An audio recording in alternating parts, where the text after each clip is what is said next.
na nafasi ya kuweza kuzungumza na Wakenya wengi. Ile posti ambayo nachukua wakati huu ni kwamba tuzungumziane, tujadiliane, kisha tukubaliane ni jambo gani ambalo ni nzuri kwa taifa. Nikubali kwanza niseme jambo moja, ya kwamba tunapozungumzia mswada wa kifedha, tusisahau ya kwamba huu mswada ama ile revenue ambayo tunataka kuweza kupata inakuja kuwezesha kufanyisha zile ambazo ni services za taifa ama zile ambazo tunaita public services, huduma za serikali. Na pengine wakati mwingine tunaweza tukapotea tukiangalia tu ni ushuru wa aina gani ambao unatozwa, tukisahau ya kwamba pia kuna matumizi ya serikali. Kila mmoja wetu anataraji ya kwamba kutakuwa na dawa hospitalini, ya kwamba kutakuwa na mwalimu shuleni, kutakuwa na vitabu, lakini hizo pesa ambazo zinatoa hiyo huduma ni pesa ambazo zinatozwa kwa ushuru. Jambo la pili ni ya kwamba bajeti kubwa ya taifa la Kenya huwa inalipwa na ushuru wa Kenya, kutoka kwa Wakenya. Kuna ile ambayo pengine tunaweza kutoza kama kukopa kama ile mikopo ambayo inachukuliwa, lakini ushuru, na kwa hivyo ushuru una umuhimu mkubwa sana. Wacha nikuja kwa jambo ambalo umesema. Lile jambo ambalo limekuwa changamoto sana katika utozaji wa fedha katika taifa letu ama ile revenue collection, imekuwa ya kwamba ni watu wachache sana ambao ndio wanatozwa ushuru. Na wengi ni wale ambao wana kazi kama mimi na wewe, ambao wana kazi ambayo ile ya contract, ile tunaita formal employment.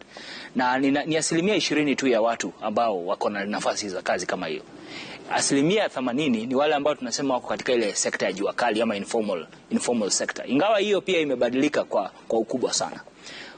Kwa hiyo group, ule ushuru ambao wanatozwa zaidi, na ndio ile increase ile tax base ambao ndio ambayo imebadilishwa sana katika mswada, ni ya kwamba inakuwa ni ile indirect taxes. Indirect taxes tunasema ni ile VAT ama hiyo excise duty ama import duty.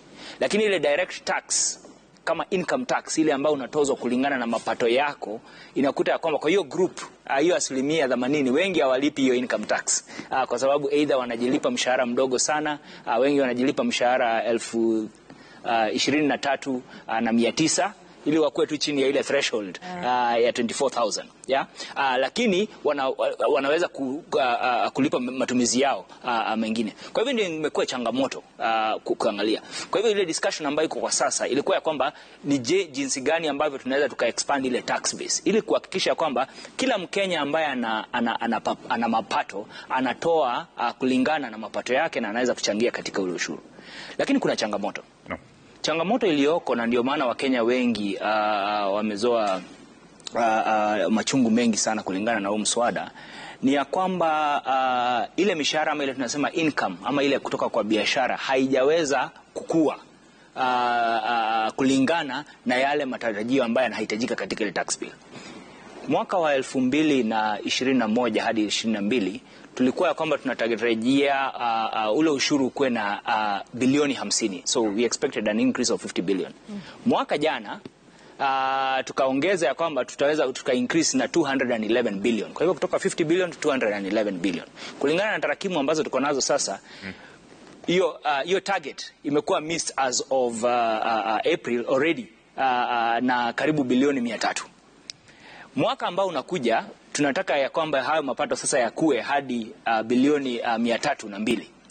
Hiyo inakuwa ya kwamba, lakini mapato ya wananchi hayajakuwa in the same trend, yeah? Kwa hiyo kwamba mshahara ambao ulikuwa unalipwa mwaka wa 2020 ndio ni mshahara wako haujabadilika. Haujapanda. Haujapanda. However, taxes are increasing. Yes, so that's the point. But your salary has remained the same. Okay, we'll come back to that in a moment. But when we talk about